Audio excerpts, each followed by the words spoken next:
किराएदार बेटा। उठ जा नालायक, सुबह के 8 बजने को है। तुझे एग्जाम नहीं देना क्या? थोड़ी देर और सोने दीजिए ना पापा। तू उठता है या फिर मैं तेरे ऊपर पानी फेंकूं? रोज गधों की तरह सोता रहता है, पेपर की कोई टेंशन ही नहीं है। और एक हमारा समय था जब हम पेपर में फेल होने के डर से रात भर पढ़ा करते थे, सो ही नहीं पाते थे। तो क्या अब आप उसका बदला मुझसे लेंगे?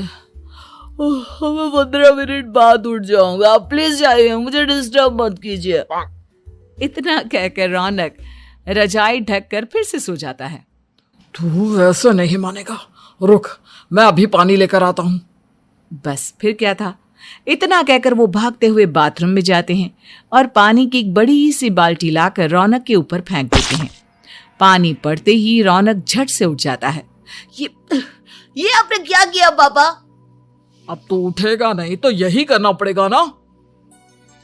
वैसे थैंक्स डैड, आपके कारण ना अब मुझे नहाने की भी जरूरत नहीं पड़ेगी। चलिए अब आप माँ से बोलकर मेरे कपड़े निकलवा दीजिए, तब तक मैं ब्रश कर लेता हूँ। वैसे कल ना आप एक काम और करना, नहलाने के साथ साथ मुझे ब्रश भी करवा देना।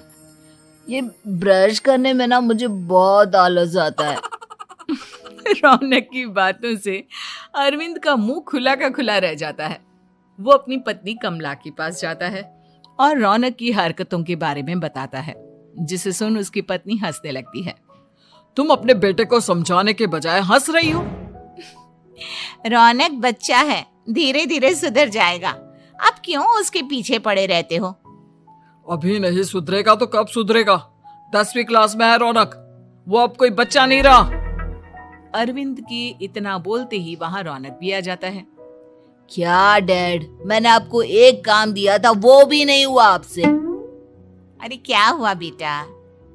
माँ, मैंने डैड से बोला था कि वो आपको बोलकर मेरे स्कूल की यूनिफॉर्म निकाल दे, लेकिन मेरे पीछे पड़ने के अलावा इनसे एक काम ढंग से नहीं होता। देख रही हो कमला, देख रही हो अपने लाडले को? अरे आप चुप रहिए जी। चलो बेटा, मैं तुम्हें कपड़े निकाल कर दे देती हूँ। बस ऐसे ही साल पर साल बीतते जाते हैं, लेकिन रौनक के रवैये में कोई बदलाव नहीं आता। वो पहले से भी ज्यादा आलसी और पूरी तरह अपने माता पिता पर निर्भर हो जाता है।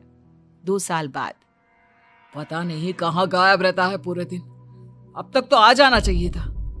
अरे आप इतनी फिक्र क्यों कर रहे हैं उसकी? दोस्तों के साथ खेल रहा होगा, आ जाएगा अभी। ये कोई टाइम है खेलने का? 10 बजने वाले हैं, इतनी रात में कौन खेलता है? कमला कुछ कहती उससे पहले ही रौनक वहां आ जाता है। मम्मी जल्दी से खाना लगा दो, बहुत भूख लग रही है। तुम्हें तब तक खाना नहीं मिलेगा जब तक तुम बता नहीं देते कि इतनी रात गए कहां से आ रहे हो। ओ प्लीज डैड, अब आप एसी पे प्रद्युमन बनकर मेरे सर पर बंदूक लेकर मत बैठ जाना। अपनी फालतू की बकवास बंद कर और बता कहां से आ रहा है। माँ अब समझाइए ना डैड को। बता देना बेटा, इनको भी तसल्ली हो जाएगी। आप बोल रही हैं तो बता देता हूँ, मैं दोस्तों के साथ मूवी देखने गया था, इसलिए देर हो गई। तो इन सब चीजों में मेरे पैसे उड़ाता है? कभी 1 रुपया कमाने के बारे में सोचा है तूने? जब देखो हवा की तरह पैसे उड़ाता रहता है। माँ अब आप इन्हें चुप करा दीजिए, वरना ना मुझे गुस्सा आ जाएगा। अच्छा क्या कर लेगा? बता ना क्या कर लेगा तू?